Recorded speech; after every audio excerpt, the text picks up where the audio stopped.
So let's try to find the matrix associated to an arbitrary angle rotation in 2 dimensions. Okay? So this is what I'm showing here. So we start, for example, with a vector x hat, and we want to end up with the rotation of that vector by an angle theta. Let's define that if theta is positive, we are rotating anti-clockwise, and if theta is negative, we are rotating clockwise. Okay? That's just an arbitrary convention. But theta can be anything. Yeah? So how do we build this matrix? As always, our matrix A will have 2 columns. The first column will be the rotated version of x hat, and the second column will be the rotated version of y hat. So what's the rotated version of x hat? I'm showing it here. Yeah. So we have x hat, we rotate it by an angle theta, and we end up with this vector A of x hat, rotated version of x hat. So it has an x component equal to the cosine of theta and a y component equal to the sine of theta, right? You doing simple geometry with this right angle triangle. Therefore, A of x hat is equal to the vector cosine theta in the x-axis, sine theta in the y-axis. Perfect. Now, what's the transformed or rotated version of y hat? So for that, I have this figure here. So we start with y hat pointing up, and we rotate it anti-clockwise by an angle theta. Yeah. So after this rotation, we end up here, and this rotation has an x component of minus sine of theta because it's pointing to the left, and a y component of cosine of theta. Therefore, the transformed vector y hat is equal to minus sine theta cosine theta. So now we have the 2 vectors that we can directly place as our columns in our matrix. So if we do that, we have matrix for rotations. This matrix is very famous. It's called the rotation matrix. Okay, so now we can build a transformation that rotates for any value theta. Yes. For example, let's do an example. Let's say we want theta to be equal to pi.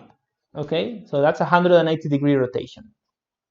So what happens then? The cosine of pi is minus 1, and the sine of pi is 0. Therefore, matrix A becomes, matrix A when theta equals pi becomes equal to minus 1, 0, 0, minus 1. It becomes this matrix here, yeah? Minus 1, 0, 0, minus 1. So let's test it in our applet. So we have the matrix minus 1, 0, 0, minus 1. And now we have an 180-degree rotation. Yeah? It works. So we never did an actual example of seeing the rotation using the matrix vector multiplication, but let's say we want to rotate a vector.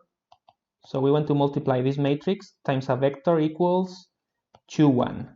So what is the answer? So using the trick, this would be minus 1 times 2 plus 0 times 1. That's minus 2. And the second element would be 0 times 2 plus minus 1 times 1. That's minus 1. So we end up with a vector minus 2 minus 1. So we start with vector 2, 1, and we end up with minus 2 minus 1. Does this make sense? So if we have the vector 2, 1, we end up with a vector minus 2 minus 1. So that's indeed working. Yeah. So whichever vector we choose, we're always going to get 180 degrees rotation. But of course, this was just a particular value of theta. We could have chosen any other value here. So this works for every value of theta, positive or negative. Okay. Finally, another very simple example. Let's say we want to scale vectors by a factor k. What do I mean by that? So I mean that if we have our x and y coordinates, let's say k equals 2. So this means that if we start with a vector v, any vector like this, I want the transformed version to be a vector equal to 2v. Yeah, this will be the transformed version of v. So we scale v by a factor k. So in this case, we used k equals 2. But k could be a half. So then the result would be scaled down. Yeah. Okay, so that's very easy. So matrix A will be the transformed version of x hat, and the transformed version of y hat placed as the two columns. So what's the transformed version of x hat? It will be k times x hat, yeah, which is equal to k0.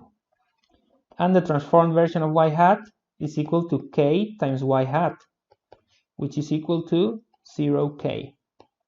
Therefore, our matrix is equal to the matrix k, 0, 0, k, for whatever value of k we want. And this is the perfect opportunity for me to introduce a special matrix. So what happens when k equals 1? So when k equals 1, we are scaling the vectors by a factor of 1, which means we are not scaling them at all. So when k equals 1, this transformation is leaving every single vector the same as it was. Okay?